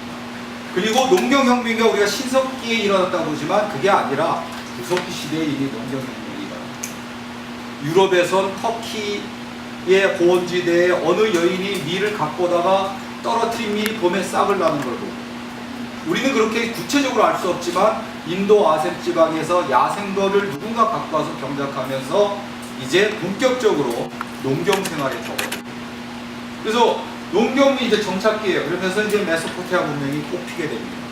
즉 유프라테스 티그리스의 삼각주 안에서 밀농사를 갖다 대대적으로 지면서 문명이 발전해요. 그리고 그때 부기가 작성이 되고 그때 직업들이 40여 개가 확인되거나 40여 개가 넘는 직업의 분화가 일어납니다. 어떤 사람은 평생 빵만 굽고 어떤 사람은 벽돌로 집을 짓는 일만 하고 이런 일이 일어나요. 그때 균형은 뭐예요? 재정의 균형. 너무 사치하면 망한다. 너무 검소하면 친구를 잃는다. 그래서 재정의 균형이 중요하거든요. 그리고 이제 인류 역사의 아주 큰 또 변화가 바로 부처님, 공자, 예수 이런 성인들이 태어나게 됩니다. 이때를 이제 기축시대라고 합니다. 그래서 지금까지 우리는 성인들의 말씀을, 지혜를 우리는 배우고 있는 과정입니다. 누구도 그 성인들을 넘어설 수가 없어요. 아무리 똑똑한 사람도 성인을 넘어서지 못합니다. 어떤 천재도, 아인슈타인도, 스티븐 호킹도 이들 성인을 넘어서 그 성인들 시대, 기축시대가 되면서 뭐예요? 인지적인 유동성이 일어나면서 추상적 은유화가 일어나요. 그래서 밸런스란 개념이 중도와 중용이란 개념으로 이제 굉장히 심오함을 갖추게 됩니다.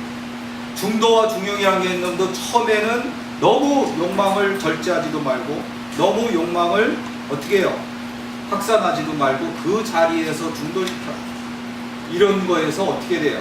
점점점 의미가 형이상적 심오함으로 넘어가서 어떤 언어와 진리의 중도성까지도 깨달음과 어떤 구체적인 엄표 사이의 중도 개념으로 이제 더욱더 형이상학적 심오함을 갖게 되죠.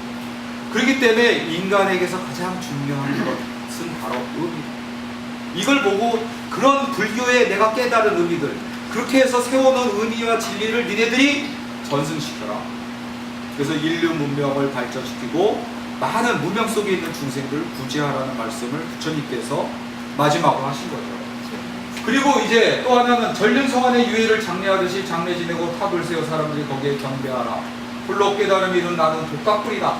진심으로 부다에 속거두는 성문이다. 그리고 전륜성왕도 탑을 세워 경배하도록 하라. 이것은 뭐예요? 교주. 나 서가모니는 교주다. 그리고 교단을 만들어라. 종교의 세 가지 요건이 뭡니까? 교리, 교주, 교단입니다. 그래서 불교가 비로소 종교가 됩니다. 그 다음에 열반하니 7일 후에야 가석은 도착했어요. 그때 부처님께서 발을 쑥 내미셨죠. 이거는 법신은 영원하다. 나의 육신은 이제 사대로 되지만 법신은 영원하다는 것을 말씀하셨어요.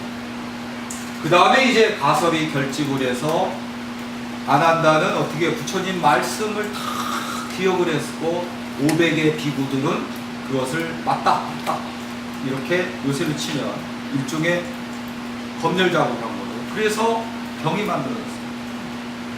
또 우팔리는 유를 정리를 했습니다. 그래서 경장과 율장이 만들어지고 그것이 불교의 교리의 핵심이 됐습니다. 자, 그 다음에 이제 불교의 주근관인데 이제 윤회와 업에 대해서 말씀드리면 왜 착한 사람이 더 고통받는가? 사회 시스템이 잘못된 것도 있겠죠. 또 착한 사람은 그냥 양보하고 마니까 그런 것도 있겠죠. 이것이 유대교에서도 랍비들의 가장 큰 질문이었습니다. 왜 착한 사람이 더 고통받는가? 저도 이것이 굉장한 저의 숙제였습니다. 젊은 날에. 이국희 여성살론이라는 라디오 프로그램이 있었어요. 여기 나이 드신 분은 아시겠을 거예요. 이국희라는 여성 앵커라 그랬나? 그때도 하여튼 나와서 주부들이 보낸 편지를 읽으면서 음악을 틀어준 프로그램이었어요. 굉장히 가난한 주부가 아주 선하게 살려고 굉장히 노력하는 그 편지를 보내온 거예요. 그 편지를 보고 임국희 씨가 굉장히 냉정하게 굉장히 빠르게 막 말하는데도 한 글자도 안 틀리고 진행하는 사람이 임국희 씨였는데 막 눈물을 글썽이는 목소리를 했어요. 거기 버스 안에서 제가 들었는데 버스 안에 사람들도 많이 울었어요. 그 편지를 읽고 임국희 씨가 그러더라고요. 왜 착한 사람이 더 고통받냐. 그게 저 젊은 시절 화두였어요. 근데 업을 알고 나서 제가 풀었습니다. 지금은 내가 고통받지만 뭐예요? 전생의 업을 푸는 거죠. 전생의. 그래서 식상사 아까 잠깐 말씀드렸는데 식상사에 굉장히 젊은 여자가 거기에 공양간의 고사로 있어요. 그래서 왜 그러냐 물어봤더니 자기가 업이 많대. 그래서 업을 가장 빨리 푸는 건 뭐예요? 공양간에 고생하는 거. 식상사 같은 200명 300명 봐버려요. 바로 업이란 게 뭐예요? 나의 존재를 믿고 있는 오온의 실상은 실체로서 자아가 아니라 업에 의해서 이 오온들이 결합됐어요.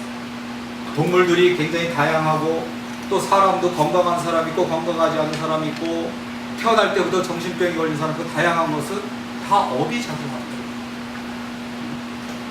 그리고 의식적이든 무슨 마음으로 말로 몸으로 싣는 것에 따라 인으로 세려가지고 오온에 작용하여 어떤 결과를 낳는 과정이 끊임없이 계속되는 것이 바로 사실입니다.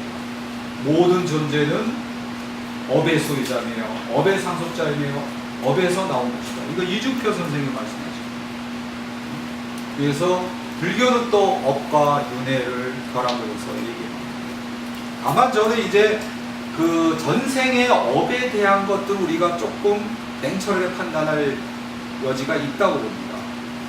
신라시대에 굉장히 점찰 업보경이 많이 읽혔고 점찰 제 같은 것이 굉장히 유행했어요. 많은 사람들이 와서 어떻게 해요? 그걸 점찰을 했어요. 왜? 내 전생의 업은 몰라. 내 현생의 업은 내가 살인을 했다 그러면 서너 사람을 구제하는 일을 해서 업을 풀었고, 누군가 때렸다 그러면 많은 사람의 열을 내가 도시로 해서 풀을 수가 있어. 업장을 소멸시킬 수 있어. 근데 전생에 내가 살인했는지 뭐였는지 알 수가 없잖아. 그걸 어떻게 했어요? 주사위 던졌어요. 저리 봐. 그 주사위가 147번인데 점찰업도 경우는 147번이 살인이면 살인의 업을 주는 거예요. 그런 식의 비합리적으로 비과학적으로 업을 해석하면 업이 그야말로 부정적인 개념에 숙명적인 그런 개념이죠. 그런 건 우리가 극복을 해야 되죠. 어쨌든 불교는 이렇게 업과 윤회를 결합해서 업에 따라서 윤회가 일어나는 거고, 그 윤회를 이제 극복한 것이 바로 이제 열반이라고 봅니다. 자, 그리고 또 하나 우리가 알아야 될 게 그 타자의 죽음이라는 겁니다. 아까 말씀드렸듯이 우리 1년에 47만 5천 명이나 되는 사람을 폭력으로 죽입니다. 그랬을 때 20세기의 의문 가운데 하나가, 우리가 중세시대 야만도 아니고 왜 교양과 상식, 교육 이런 것이 체계를 잡은 20세기에 왜 우리 집단 학살을 끊임없이 합니까? 그거에 대한 어떤 질문들이 제기가 됐어요. 전쟁의 광기다. 근데 평상시에도 하니까 그 답이 아니야. 여기에 대해서 어느 정도 해명한 사람이 바로 한나 아렌트입니다. 한나 아렌트, 이 여성 학자입니다. 하이데거 제자기도 합니다. 한나 아렌트가 유대인 학살의 주범인 아이히만이 전쟁이 끝나고 예루살렘 법정에서 재판한다 할 때 예루살렘으로 달려갑니다. 그래서 얼마나 악마길래 600만 원 학살했는가 지켜본 거죠. 가서 더 충격을 받아요. 왜? 아이히만이 악마거나 악마의 아들인 줄 알았는데 너무나 평범한 이웃집 아저씨 같은 거죠. 저 사람이 왜 그랬냐? 이 사람이 순전한 생각 없은 상태에 있었기 때문에. 그 죽이는 게 뭔 의미인지, 왜 죽여야 되는지 이러는데 생각 안 한 거예요. 우리 집 아파트 관리소장님 같은 거예요. 그냥 순해서 착해서 그냥 충직하게 일만 한 거죠. 그래서 나온 개념이 평범한 악이라는 개념. 그래서 누구도 평범한 사람도 순전한 생각 없은 상태에 있으면 600만을 학살하는 것과 같은 악을 저지를 수 있다.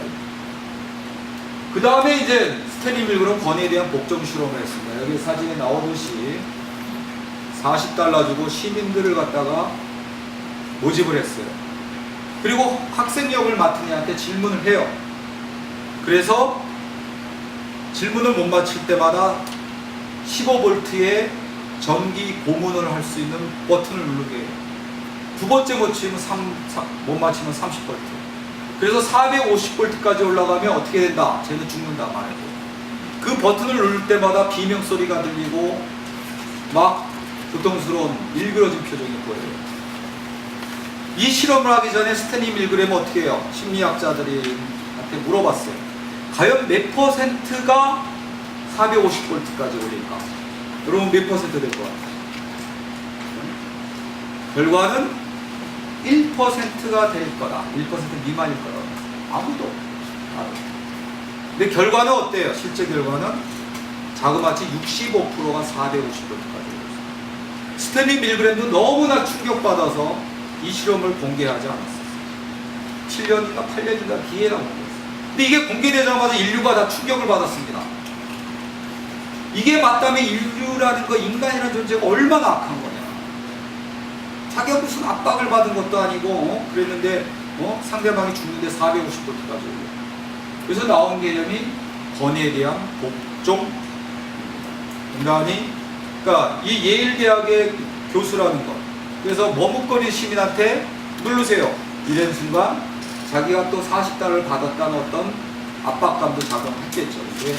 그러는 순간 이 사람은 머뭇거리다가도 눌렀다 이거예요. 그래서 나온 개념이 권위에 대한 복종이에요. 그와 이제 비슷하게 실험한 거, 이 스탠포드 감옥입니다. 필립 짐바드로드는 스탠포드 대학에 감옥을 만들어 실험했어요. 그랬더니 3일 만에 어떻게 됐어요? 간수역을 한 애들이 엄청나게 폭력적으로 변합니다. 그래서 이 필립 짐바르도의 애인이 이걸 중지하라고 그러지 않았으면 중지 안 했을 거예요. 필립 짐바르도도 그 실험에 빠져 있었던 거예요.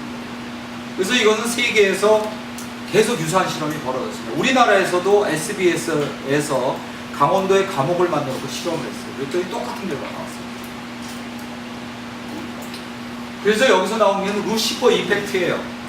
천사가 되려다 악마가 된 것처럼 인간에게 안 맞습니다. 그래서 이 실험 또한 7, 8년 동안 공개가 안 됐어요. 공개가 되자 많은 사람이 또 충격을 받죠. 우리에게 안 맞습니까? 말이죠. 그렇지만 아까 말씀드린 대로 이기와 이타, 선과 악이 공존하는 게 있다. 근데 저는 근본적인 원인은 이거라고 봅니다. 동일성에 대한 어떤 타자에 대한 배제와 편견.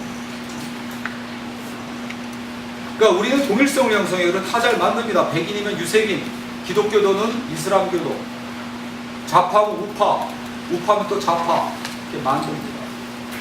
그래서 백인한테는 우리가 그런 일 못하겠죠.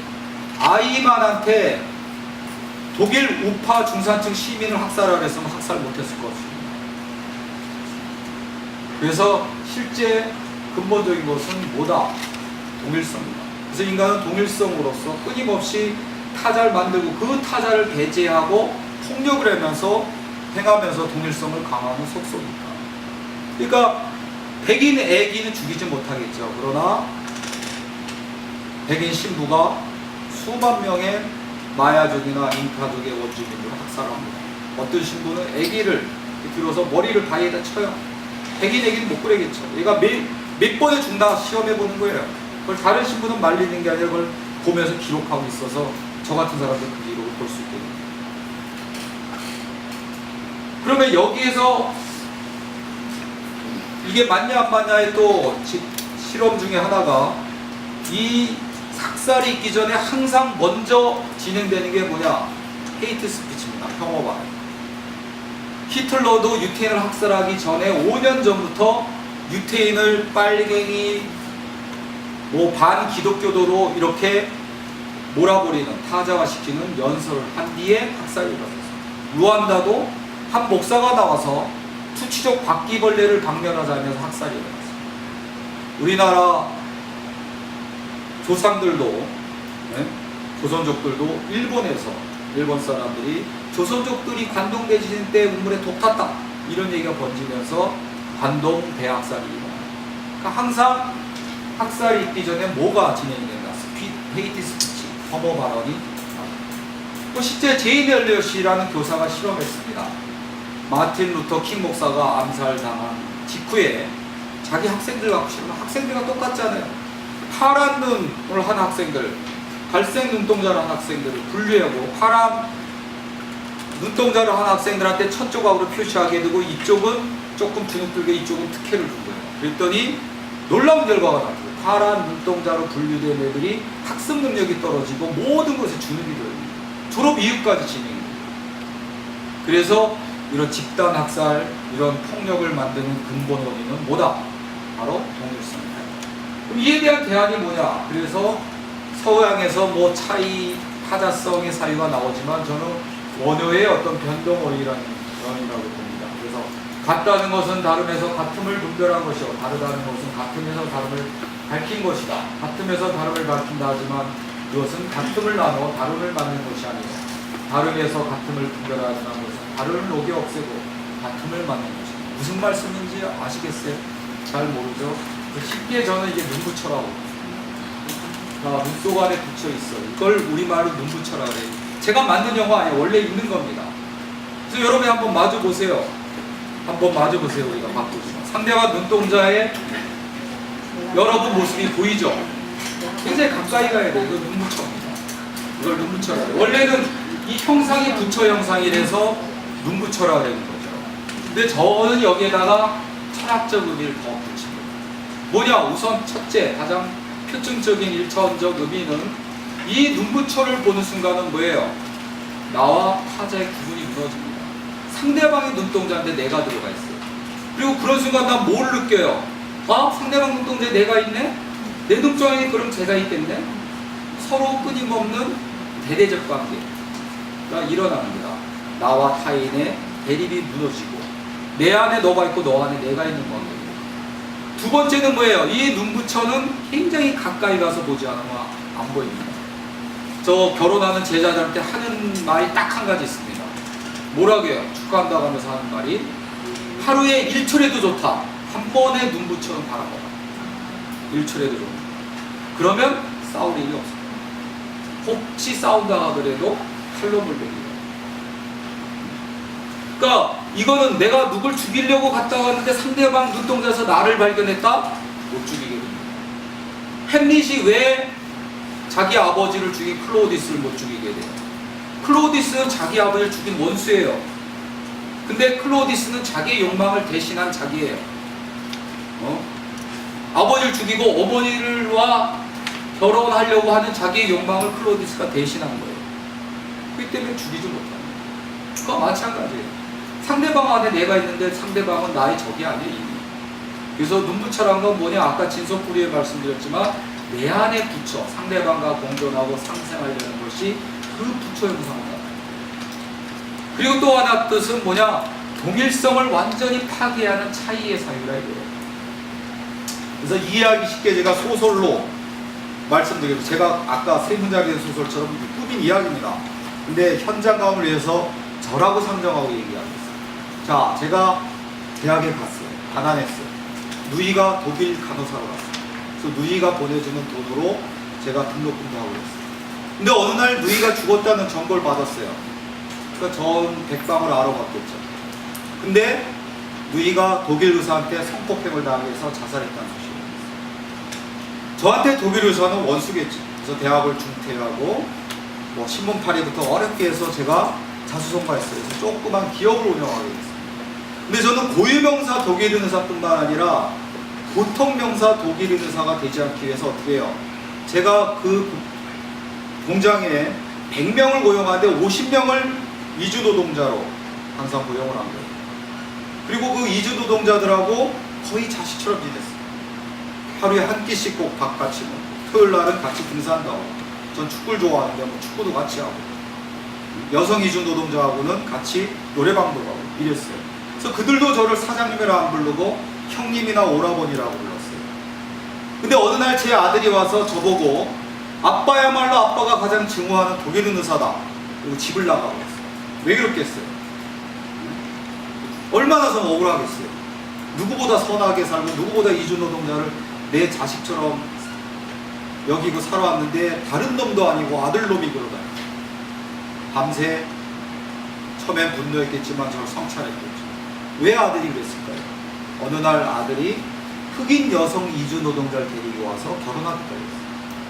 내가 그를 딸처럼 사랑하지만 내가 유학자의 자손으로서 내 조상들의 제사를 흑인 아이가 지내는 것까지 난 아직 허용 못하겠다. 그랬더니 아들이 그 말합니다. 그래서 내 속에서 독일 의사를 발견했겠죠. 그래서 그 다음날 아들한테 전화가 와서 그 아들과 흑인 여성 이주노동자와 같이 소풍을 가서 내 안에 독일인 의사, 그 흑인 여성 이주노동자, 흑인 여성 이주노동자 안에 있는 내 누이, 이 네 자아가 하나가 되는 경지가 바로 눈부처죠. 들레즈란 아주 유명한 철학자가 동일성을 우리는 깨고 차이의 사유로 가야 된다. 그러나 모든 차이는, 개념의 차이는 결국 동일성으로 환원한다. 저 부잣집 아이예요. 이 가난한, 여기 아랍 애가 만든 건데, 아랍의 애는 슬리퍼지 고무신지 그런 거 같은 걸 신고 갔는데 그나마 이게 슬리퍼가 여기 샌달이에요. 샌달. 끈이 끊어져서 못 신게 됐어요. 그러니까 얘를 굉장히 부러운 눈으로 계속 쳐다보게 됩니다. 그러다가 이제 얘가 이제는 기차를 타고 가다가 사람한테 밀려서 이 구두 한 짝을 어떻게 돼요? 기차에서 떨어뜨리게 돼요. 그래서 이 얘를 선망하던 그 아랍의 가난한 소년이 이 구두를 주워서 처음에는 갈등을 하다가 어떻게 해요? 마음을 고쳐놓고 이 구두를 어떻게 해요? 전해주기 위해서 떠나는 기차를 향해서 막 달려갑니다. 근데 얘가 달리는 속도가 기차가 더 빨라요. 그러니까 어떻게 해요? 그것을 감지하고 얘가 구두를 던집니다. 걔한테 주위에. 얘는 또 이제 기차 난간에서 그 구두를 받으려고 하고, 근데 구두가 못 받고 땅에 떨어져요. 철로에. 그러니까 거기 그 다음에 아주 감동적인 장면이 일어나죠. 얘가 어떻게 해요? 나머지 구두를 벗어서 철로에다 던지게 됩니다. 아주 짧지만 굉장히 감동적이거든요. 바로 그것이 저는 동체 대비심이고 공감이라고 봅니다. 저는 인간과 짐승이 다른 차이도 많지만 가장 큰 차이는 뭐냐? 바로 공감. 타자의 고통에 공감하는 것. 그리고 바로 그렇게 동체 대비심을 갖고 연대하는 거라고 봅니다. 그것들이 이 무상함 가운데서도 가장 의미 있는 일이라고. 그래서 여기까지 강의를 끝내고 박수 치지 마시고요. 나머지 10분, 이제 한 7분, 제가 9시 5분까지 할 겁니다. 질문을 받겠습니다. 질문을 활발하게 많이 해주십시오. 제 강의에 대해서 여러분들이 보답하는 길은 그 날카로운 질문을 해줍니다.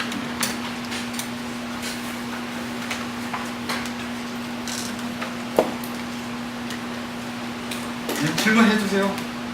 궁금한 게 있을 건데. 금방 얘기해 주셨는데 네. 들었을 때 처음부터 너 동체 돼지가 되고 하려면 바라는 걸 들어가는 거 알았으면 처음부터 졌으면 좋지 않았을까? 그럼 얘기가 재미가 없죠. 드라마틱한 게 없지. 그리고 그건 어떻게 보면 시해가 되는 시해. 뒷판으로 보면 이 한자권을 쓸 수가 없잖아요. 네. 하나를. 그래서 그런 것도 있지만 네, 던져서 모든 게 이게 중요한 거는 우리가 레미제라블이 내 명작이에요. 뭘 훔쳤던 아주 그냥 범인 내지는 범인보다 못했던 존재가 성인으로 되는 얘기예요. 아주 우여곡절이에요. 저는 아까 말씀드린 인간은 선과 악, 이기와 이타가 공존한다고 해요. 그래서 지극히 선한 사람한테 악이 있고 지극히 악한 사람한테 선이 있어요.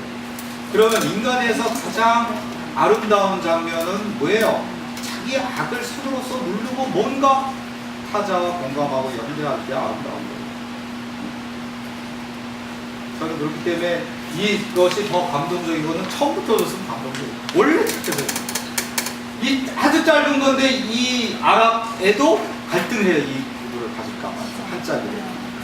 그리고 얘도 어떡할까 갈등해야 하는 순간이 딱 비춰집니다. 그러다가 자기 마음을 바꿔서 나머지 신을 솔로에다가 이렇게 던집니다. 그래서 더 감동해요. 또 질문 있으면 하세요.